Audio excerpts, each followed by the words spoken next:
എന്താ മോളെ ഇങ്ങനെയൊക്കെ പറയുന്നേ? എന്റെ ഭാര്യയാകാൻ പോകുന്നവളാണെന്ന് അവൻ പറഞ്ഞപ്പോ കുട്ടി മറുത്തൊന്നും പറഞ്ഞില്ലല്ലോ. അവൾ കരഞ്ഞു കലങ്ങിയ കണ്ണുകളോടെ മാധവനെ നോക്കി. അത് പേടിച്ചിട്ടാ ഞാൻ. എന്തിനാ അവനെ പേടിക്കുന്നേ? എന്താ ഉണ്ടായത്? സിദ്ധാർത്ഥിനെ കാണാനിടയായ സാഹചര്യമടക്കം നാളിതുവരെയുള്ള കാര്യങ്ങൾ അവന്തിക മാധവനോട് വിശദീകരിച്ചു. എല്ലാം കേട്ട് ആ മധ്യവയസ്കന്റെ ഹൃദയം തകർന്നിരുന്നു. സിദ്ധാർത്ഥിലുണ്ടായ മാറ്റത്തിന് കാരണം അവന്തികയോടുള്ള പ്രണയമാണെന്ന് അയാൾ വിശ്വസിച്ചു പോയിരുന്നു. സിദ്ധാർത്ഥിന്റെ ജീവിതത്തിൽ നടക്കാൻ പോകുന്ന സുവർണ നിമിഷങ്ങൾ ഇതിനോടകം തന്നെ അയാൾ നെയ്തുകൂട്ടി. പക്ഷേ എല്ലാം ഒറ്റ നിമിഷം കൊണ്ട് പാഴ്മോഹങ്ങളായി മാറിയിരുന്നു. വിവാഹം പിന്നീട് മതി എന്ന അവന്തികയുടെ തീരുമാനങ്ങളെ അവൻ മാനിച്ചതിൽ പ്രണയമാണെന്ന് താൻ കരുതിയപ്പോൾ അവന്റെ കൂർമ്മബുദ്ധിയിൽ തോന്നിയത് ബിസിനസ് മാത്രമായിരുന്നു എന്ന് അയാൾ തിരിച്ചറിഞ്ഞു. മാധവ് സോഫയിൽ നിന്നും എഴുന്നേറ്റു. ഹാളിന്റെ ഒരു സൈഡിൽ തൂക്കിയിട്ടിരിക്കുന്ന ഫോട്ടോ ഫ്രെയിമുകളിലേക്ക് നോക്കി നിന്നു. മഹേശ്വർ വിശ്വയുടെയും അദ്ദേഹത്തിന്റെ ഭാര്യ കീർത്തനയുടെയും ഫോട്ടോകളായിരുന്നു അത്. അതായത് നമ്മുടെ സിദ്ധാർത്ഥിന്റെ അച്ഛനും അമ്മയും.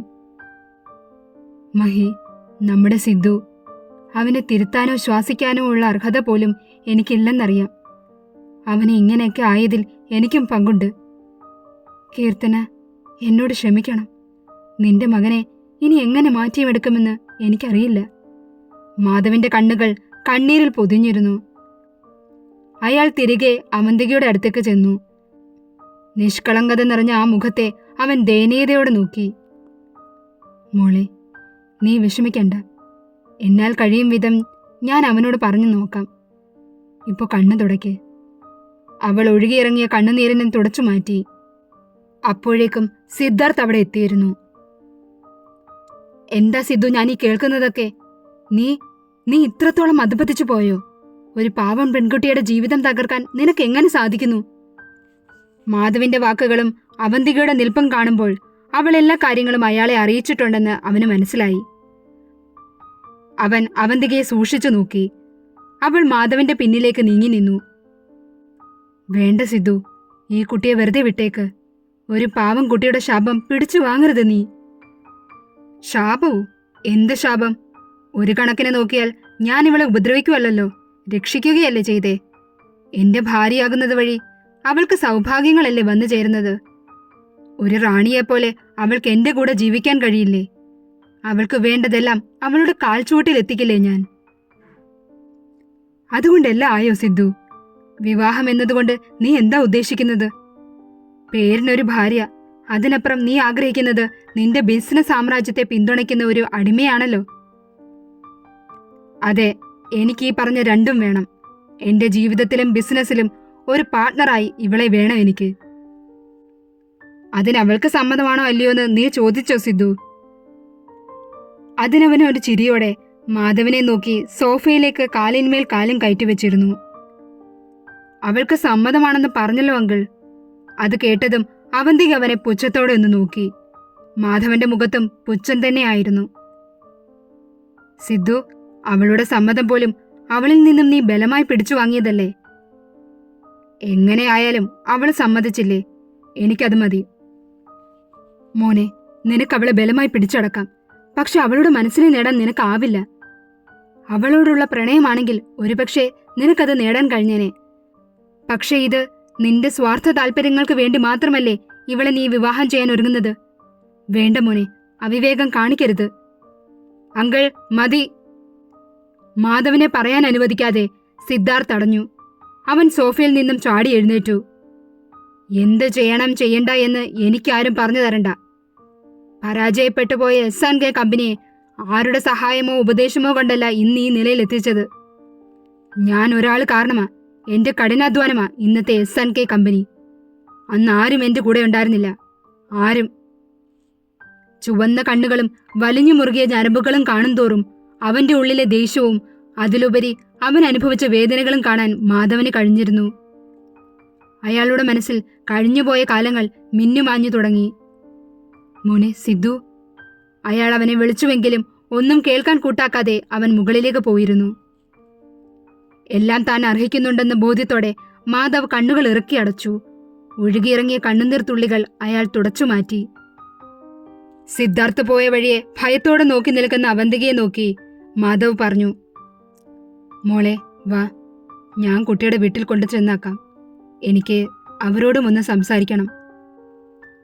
അങ്ങനെ അവന്തികയെ കൂട്ടി മാധവ് അവളുടെ വീട്ടിലേക്ക് പോയിരുന്നു. അശോകും സുജാതയും അവളെയും കാത്ത് വീടിന് പുറത്തെ അരമതിലിൽ ഇരിപ്പുണ്ടായിരുന്നു. പെട്ടെന്ന് അവിടേക്കൊരു കാർ വന്നു നിന്നു. പ്രതീക്ഷയോടെ അവരുടെ കണ്ണുകൾ ആ കാറിലേക്ക് നോക്കി നിന്നു. കാറിൽ നിന്നും അവന്തിക പുറത്തിറങ്ങി. അവൾ ഓടിച്ചെന്ന് സുജാതയെ ഇറുക്കി കെട്ടിപ്പിടിച്ചു. സുജാത അവളെ ചുംബനങ്ങളാൽ മൂടിയിരുന്നു. മോളെ, എന്താ ഉണ്ടായത്? അവൻ എന്റെ കുട്ടിയെ എവിടേക്കാ കൊണ്ടുപോയത്? ചോദ്യങ്ങൾ ഓരോന്നോരോന്നായി സുജാത ചോദിച്ചുകൊണ്ടേയിരുന്നു. എന്നാൽ അശോകിന്റെ കണ്ണുകൾ ഡ്രൈവിംഗ് സീറ്റിൽ നിന്നും ഇറങ്ങി വന്ന മാധവിലായിരുന്നു. ആരാ മോളെ അത്? അശോക് അവളോടായി ചോദിച്ചു. അപ്പോഴേക്കും മാധവ് അശോകിന്റെ അരികിലേക്ക് വന്നിരുന്നു. ഞാൻ മാധവ് വിശ്വ, സിദ്ധാർത്ഥിന്റെ അങ്കിൾ.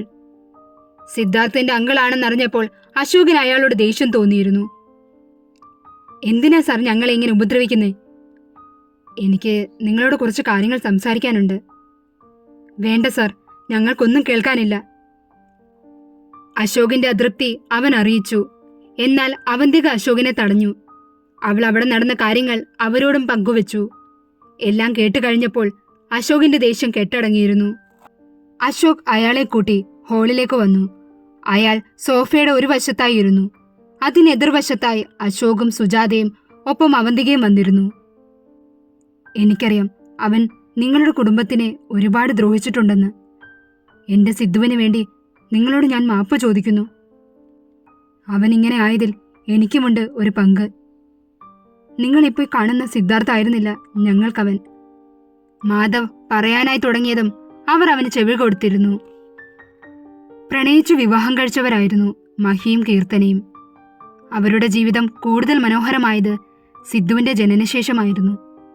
ചെറിയ രീതിയിൽ തുടങ്ങിയ ബിസിനസ് സിദ്ധുവിന്റെ ജനനശേഷം വളരെ പെട്ടെന്ന് തന്നെ ഉയർന്നിരുന്നു. അതുകൊണ്ട് തന്നെ മഹി സിദ്ധുവിനെ തന്റെ ഭാഗ്യമായി കണ്ടിരുന്നു. മാനസി, അവളായിരുന്നു എൻ്റെ ഭാര്യ. ഞങ്ങൾക്ക് മക്കളില്ലായിരുന്നു.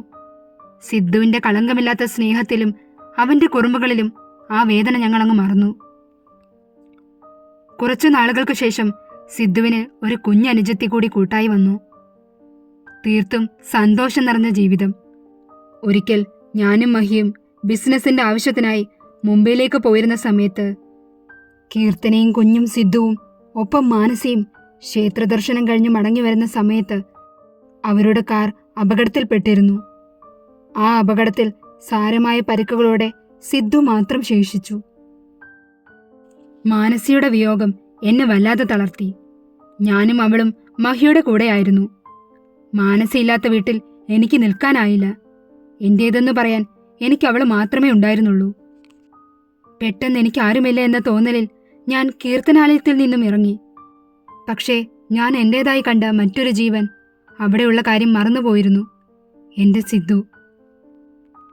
മഹിയുടെ ജീവനായിരുന്നു കീർത്തന. അവളെയും കുഞ്ഞിനെയും നഷ്ടപ്പെട്ടതിൽ മഹി ഒരുപാട് വേദനിച്ചു. അവന്റെ സമനില തന്നെ തെറ്റിയെന്ന് പറയാം. അതിനിടയിൽ സിദ്ധുവിനെയും ബിസിനസ്സിനെയും ഒരുമിച്ച് നോക്കാൻ അവന് സാധിച്ചിരുന്നില്ല. അതുകൊണ്ട് തന്നെ സിദ്ധുവിനെ ബോർഡിങ്ങിലാക്കി പഠിപ്പിച്ചു. കാലങ്ങൾ കടന്നുപോയി. പണ്ടത്തതിലും മോശമായി മഹിയുടെ അവസ്ഥ മാറിയിരുന്നു. SNK കമ്പനി തകിടം മറിഞ്ഞു. എപ്പോഴോ തോന്നിയ നശിച്ച ചിന്തയിൽ അവൻ തന്റെ ജീവൻ ഒടുക്കി. അതറിഞ്ഞുകൊണ്ടാണ് ഞാൻ പിന്നീട് കീർത്തനാലയത്തിൽ പോയത്. നിർവികാരതയോടെ ഇരിക്കുന്ന സിദ്ധുവിനെ കണ്ടപ്പോൾ എനിക്ക് എന്നോട് തന്നെ വെറുപ്പ് തോന്നി. സിദ്ധു അന്ന് തന്നോളം വളർന്നിരുന്നു. പക്ഷെ എൻ്റെ മനസ്സിൽ എപ്പോഴും സകല സൗഭാഗ്യങ്ങളും ഒറ്റയടിക്ക് നഷ്ടപ്പെട്ട ഒരു 15 വയസ്സുകാരൻ്റെ മുഖം മാത്രമായിരുന്നു. അവനെ ഒറ്റയ്ക്കാക്കി പോയതിൽ തന്നോട് ക്ഷമിക്കണമെന്ന് അവനോട് കേണപേക്ഷിച്ചു. മറുത്തൊന്നും പറയാതെ അവൻ എന്നെ ചേർത്ത് പിടിച്ചു. പക്ഷേ താൻ അന്ന് കണ്ട നിഷ്കളങ്കനായ 15 വയസ്സുകാരനെയല്ല ഞാൻ പിന്നീട് കണ്ടത്. അന്നു മുതൽ അവൻ മറ്റൊരു വ്യക്തിയായി മാറുന്നത് എനിക്ക് മനസ്സിലായി തുടങ്ങി. അവന്റെ കണ്ണുകളിലെ നനവ് അതിൽ പിന്നെ ഞാൻ കണ്ടിരുന്നില്ല. എല്ലാത്തിനോടും വാശിയായിരുന്നു അവന്. മഹിയുടെ ബിസിനസ് അവൻ ഏറ്റെടുത്തു. വളരെ കുറഞ്ഞ സമയത്തിനുള്ളിൽ തന്നെ SNK കമ്പനി പണ്ടത്തതിലും മികച്ചതായി വളർന്നിരുന്നു. എല്ലാം അവൻ ഒറ്റയ്ക്ക് നോക്കി നടത്തി. എന്നെ കീർത്തനാലയത്തിൽ തനിച്ചാക്കി അവൻ പോയിരുന്നു. ഇടയ്ക്ക് വല്ലപ്പോഴും മാത്രമാണ് അവൻ അവിടേക്ക് വരാറ്. ഇന്നവൻ അവന്തികയുമായി എൻ്റെ അടുത്ത് വന്നപ്പോൾ ഞാൻ വല്ലാതെ ആശിച്ചു പോയിരുന്നു. പക്ഷേ സത്യങ്ങളെല്ലാം അറിഞ്ഞപ്പോൾ അത് അസ്തമിച്ചു. എനിക്കറിയാം അവൻ ചെയ്യുന്നതൊക്കെ തെറ്റാണെന്ന്. പക്ഷേ അവൻ്റെ കണ്ണുകളിൽ അതെല്ലാം ശരിയാണ്. അവന്തികയുടെ കാര്യവും അങ്ങനെ തന്നെയാ. എന്നാൽ കഴിയും വിധം ഞാൻ അവനെ തടയാം. അവനു വേണ്ടി ഞാൻ നിങ്ങളോട് ഒരിക്കൽ കൂടി മാപ്പ് ചോദിക്കുന്നു. മാധവ് ഇരു കൈകളും അവരുടെ നേരെ കൂപ്പിക്കൊണ്ട് മാപ്പ് ചോദിച്ചു. അശോക് എഴുന്നേറ്റ് നിന്നു. വേണ്ട സാർ, സാർ എന്തിനു മാപ്പ് ചോദിക്കുന്നത്? എനിക്ക് വേണ്ടത് എൻ്റെ കുഞ്ഞിൻ്റെ ജീവിതമാ. അവളുടെ ജീവിതത്തിലേക്ക് സിദ്ധാർത്ഥ് ഇനി വരാതിരുന്നാൽ മാത്രം മതി ഞങ്ങൾക്ക്. മാധവ് എഴുന്നേറ്റ് നിന്നുകൊണ്ട് തൻ്റെ പാൻറിന്റെ പോക്കറ്റിൽ നിന്നും പേഴ്സ് എടുത്തു. അതിൽ നിന്നും ഒരു കാർഡ് എടുത്ത് അശോകിന്റെ നേരെ നീട്ടി. അവനായിട്ട് എന്തെങ്കിലും പ്രശ്നത്തിന് വന്നാൽ ഇതിൽ കാണുന്ന നമ്പറിൽ വിളിച്ചാൽ മതി. ബാക്കി ഞാൻ നോക്കിക്കോളാം. അത്രയും പറഞ്ഞുകൊണ്ട് മാധവ് അവിടെ നിന്നും ഇറങ്ങിയിരുന്നു. എന്നാൽ മാധവനോട് ദേഷ്യപ്പെട്ട് തന്റെ മുറിയിലേക്ക് പോയ സിദ്ധാർത്ഥ് ഒരു മദ്യക്കുപ്പിയുമായി മുറിയോട് ചേർന്നുള്ള ബാൽക്കണിയിലെ ബീൻ ബാഗിൽ ചെന്നിരുന്നു. ഒറ്റയടിക്ക് ആ കുപ്പിയിലെ പകുതിയോളം മദ്യം അവൻ അകത്താക്കിയിരുന്നു. ഓരോന്ന് ചിന്തിച്ചു കൂട്ടുമ്പോഴും അവന്റെ ഉള്ളിൽ ജ്വലിക്കുന്ന തീയെ അണയ്ക്കാൻ അവന് സാധിച്ചിരുന്നില്ല. എല്ലാം നഷ്ടപ്പെട്ടവനിൽ നിന്നും എന്തെങ്കിലുമൊക്കെ നേടിയെടുക്കാനുള്ള ഓട്ടപ്പാച്ചിലിലായിരുന്നു ഇതുവരെ. ഈ നിമിഷം വരെ ആഗ്രഹിച്ചതെല്ലാം എന്റെ കൈപ്പിടിയിലാക്കിയിട്ടേ ഉള്ളൂ ഞാൻ. പക്ഷെ ഇവിടെ ഞാൻ പതറിപ്പോകുന്നു. ഇല്ല, ഞാൻ ഒരിക്കലും തോറ്റുകൊടുക്കില്ല. വേണം അവളെ എനിക്ക്. എന്ത് ചെയ്തിട്ടാണേലും ഞാൻ നേടിയെടുക്കും അവളെ. മനസ്സിൽ ദൃഢനിശ്ചയം എടുത്തുകൊണ്ട് അവൻ തന്റെ കയ്യിലിരുന്ന കുപ്പി കാലിയാക്കിയിരുന്നു. പക്ഷേ അതുകൊണ്ടൊന്നും അവന്റെ ദേഷ്യത്തെയോ അവന്റെ കോപത്തെയോ നിയന്ത്രിക്കാൻ അവന് കഴിഞ്ഞിരുന്നില്ല.